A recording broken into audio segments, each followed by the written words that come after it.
Welcome to the Rim Break Rodeo. We hope this video helps. You start by confirming the charger and cable are original or rated for fast charging. This is the biggest cause. Once done, visually inspect the phone's USB-C port with a light.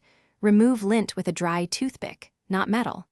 Make sure you enable airplane mode and close heavy apps to lower draw. This helps the phone register fast charge mode. Also, plug into a wall outlet, not a power strip, so voltage is stable, and the charger can negotiate properly with the phone. Once hardware is confirmed, you check software.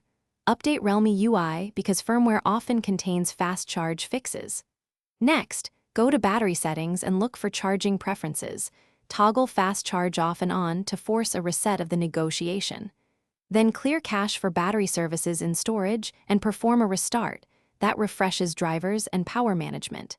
If you use a third-party battery saver app, uninstall it. These steps address software conflicts that can prevent the charger and phone from communicating correctly.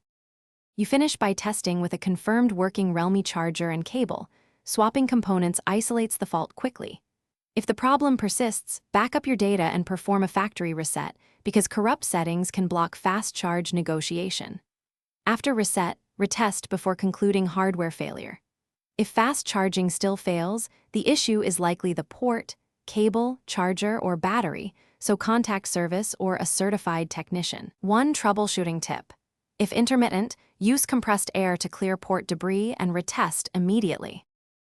Thanks for watching. Consider subscribing if we helped you.